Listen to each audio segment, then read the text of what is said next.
बिस्मिल्लाहिर्रहमानिर्रहीम। अल्लाहुम्मा सल्ली अला सय्यिदिना मुहम्मद व अला आले सय्यिदिना मुहम्मद। अस्सलामु अलैकुम व रहमतुल्लाहि व बरकातुहू। पिछले दिनों एक दिल जले की मैं फेसबुक पे पोस्ट पढ़ रहा था। वो फरमा रहे थे कि मैं तो दुआ को नहीं मानता, ये कोई चीज़ नहीं होती, क्योंकि मेरी तो कोई दुआ कबूल ही नहीं होती, मेरी ज़िंदगी जो सी है वो बर्बाद हो रही है, मेरी कोई ख्वाहिश ही पूरी नहीं होती। तो मैंने उससे असेस ये किया कि इस बेचारे बंदे को ना कबूलियत का मसला है।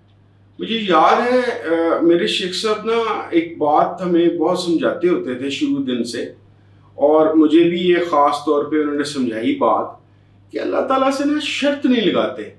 अल्लाह ताला से शर्त लगाने का मतलब ये है कि हम बाज़ दफ़ा अल्लाह करीम को एक आम इंसान या अपने माँ बाप की तरह ट्रीट करना शुरू हो जाते हैं कि जिस तरीके से आम इंसानों से या माँ बाप से या यारों दोस्तों से हम ये एक्सपेक्ट करते हैं कि इनको जो कुछ भी हमने कहा है या इनसे डिमांड की है या एक्सपेक्ट की है तो अब इनके ऊपर ये लाजिम हो गया है कि ये पूरा करेंगे।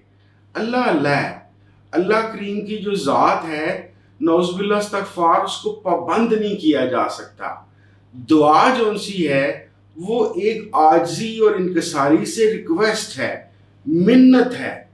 दूसरा, मेरी समझ के मुताबिक कबूलियत एक बड़ी कंप्रीहेंसिव सी और एक बहुत बड़ा अहाता करने वाली एक टर्म है। देखें, इंसान की ज़िंदगी के अंदर तकदीर का एक मामला चल रहा है। अच्छा, तकदीर के लिए मैंने एक मेरी वीडियो है तकदीर की कहानी जीन की ज़ुबानी, जीन जेनेटिक्स वाला जीन, वो ज़रूर देखिएगा। उसमें ज़रा तफसील से मैंने कि ये जो तकदीर वाया जेनेटिक्स काम करती है उसके अंदर मैंने एक्सप्लेनेशन दी है।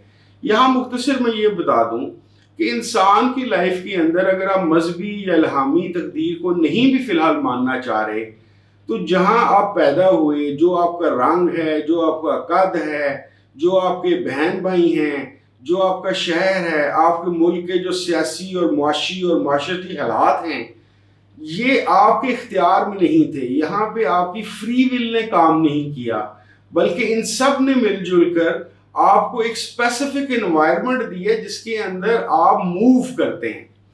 तो कबूलियत का एक बड़ा मेजर पार्ट जो उनसा होता है वो तकदीर का भी होता है। दूसरा, वो लोग जो तकदीर को जिसे अगर आप समझ लें कि कोई सीलिंग है या कोई चादर है जिसको फाड़ के आप बाहर निकलना चाह रहे हैं, तो उसमें याद रखिए एक तरीका तो वो है जो इस्लामी मजहब देता है और जिस पे मेरा यकीन है कि रसूल करीम सल्लल्लाहु अलैहि वसल्लम फरमाया कि दुआ वो चीज़ है जो तकदीर को भी बदल देती है। और अगर आप सेकुलर तरीके से या दुनियावी तरीके से एक चीज़ को समझना चाहें तो तकदीर के मामले को या फिक्स्ड चीज़ों को जो आपकी इन्वायरमेंट के अंदर है उसको बदलने का तरीकाकार आप फिज़िक्स के जो रगड़ का कानून है उससे समझ सकते हैं। देखिए, रगड़ और मूवमेंट का कानून क्या है जो हमने मैट्रिक में या एफएससी में पढ़ा था। किसी चीज़ को मूव करने के लिए उसकी जो रगड़ की ताकत है उससे बड़ी ताकत आप लगाएंगे तो वो चीज़ मूव करना शुरू हो जाएगी। यानी कि रगड़ वो चीज़ है जो उसको रोक रही है और आपका जो पुश है जो उसको चला रही है। अगर आपकी चलाने की पुश ज़्यादा होगी रोकने की पुश से तो चीज़ चल पड़ेगी। तो अगर आप अपनी कबूलियत के चांसेस को या इक्विलिब्रियम को ऊपर लाना चाहते हैं तो आपको नामुवाफिक और अगेंस्ट किस्म के हालात जो उनसे हैं उनसे ज़्यादा परफॉर्म करना पड़ेगा। तो कबूलियत की जो बैलेंस है या कबूलियत का जो इक्वेशन है वो सारा का सारा अमाउंट ऑफ एफर्ट के साथ प्रोपोर्शनेट करता है कि अगर आपकी जो सी अमाउंट ऑफ एफर्ट है किसी चीज़ को तोड़ के या हालात को एक किस्म का रद्द करके बाहर निकलने के लिए, तो वो जो सी इसके मुताबिक चलेगी।